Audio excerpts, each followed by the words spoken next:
humanos da ONU. Mas aqui no Correio temos usado pouco esses mecanismos. E acho que devíamos também utilizar mais esse mecanismo. Há um outro aspecto que nós notamos, que é o poder das organizações de influenciarem políticas. Embora não sejamos um partido político, mas nós podemos apresentar as nossas contribuições para influenciar políticas, não só quando estamos diante de processos de consulta pública geral, mas também em função do trabalho que nós vamos realizando.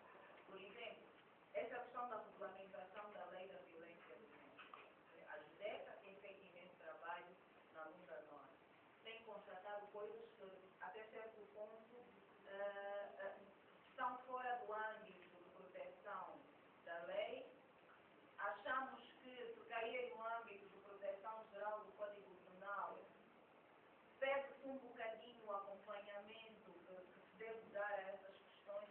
Então, apresentar sugestões, apresentar contribuições. As organizações não têm capacidade técnica, por exemplo, para apresentar um diploma legal e elaborado, mas podem apresentar contribuições para a melhoria. E isto podem dirigir ao Parlamento. É um aspecto em termos de cooperação, e acho que esse deve esse trabalho quando se discutiu a questão da Constituição. Várias organizações, e algumas das que aqui estão, apresentaram contribuições em relação à questão dos direitos fundamentais e pegaram essas contribuições e endereçaram ao Parlamento. É um pouco este trabalho de cooperação que eu acho que as organizações também podem fazer, e até no âmbito da melhoria das próprias políticas públicas, e puxar mais o Parlamento, porque não basta ir lá ter a reunião com a Comissão YXZ e depois ficarmos parados à espera que daqui a 2 anos possamos ter uma outra reunião. É necessário constantemente mandar informação, mas sempre vendo como referência os compromissos assumidos pelo Estado nestas matérias. Eu acho que esta é uma forma importante de nós até termos o domínio sobre as convenções, porque nem todos nós temos o domínio sobre as convenções que o Estado ratificou. Há matérias que nós desconhecemos, mas lidamos com elas diariamente e nem sabemos que aquilo é produto de uma convenção. E, portanto, acho que também nesse trabalho será seguido, temos que ser mais claros. A ideia de compartilhar já aqui foi mas eu queria um pouco aquilo que é desafio organizacional, cada uma das pessoas.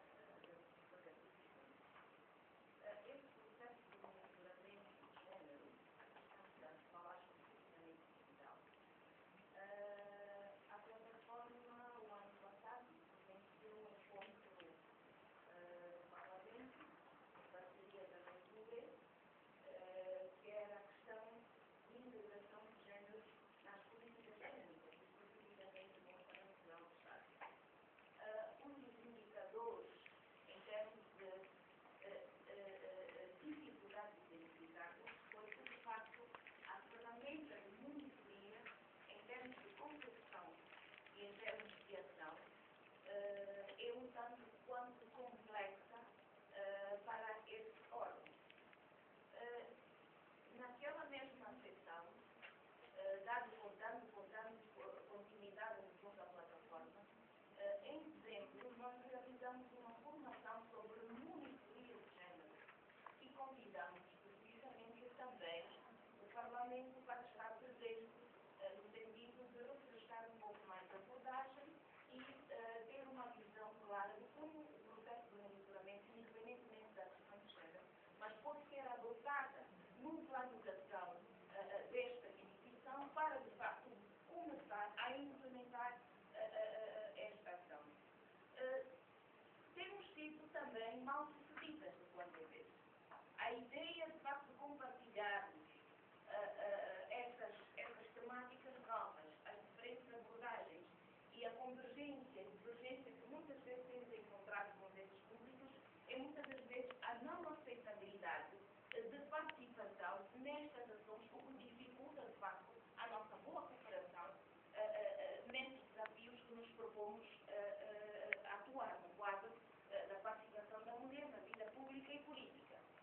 mais que é um processo não estático, que não para.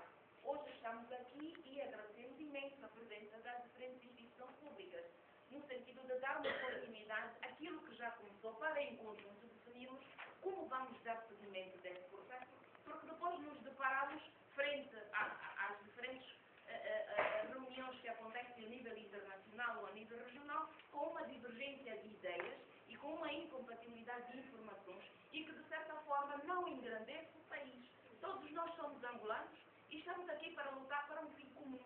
A justiça social é, de facto, um processo que deve estar mais mentalizado na cabeça, sobretudo de nós, organizações da sociedade civil, que pretendemos partilhar com os executores, mas o nosso diálogo, a nossa cooperação, deve ser um enfrentamento progressivo, algo que a comunicação deve ser mais flexível, no sentido dos outros atores percebermos qual é a nossa intenção, o que concretamente nós precisamos. A ideia não é criar divergências em termos de diálogo, mas a ideia é criarmos um plano de ação em conjunto em que podemos determinar qual é a ação do Parlamento, qual é a ação dos diferentes ministérios, qual é a cooperação que as organizações da sociedade civil devem apresentar e, em conjunto, como vamos delinear as metas para podermos, no final, medir os indicadores e o impacto dos resultados que podemos, de facto, implementar. No entanto, é neste sentido que essas divergências que aqui estão a ser levantadas é algo que acontece,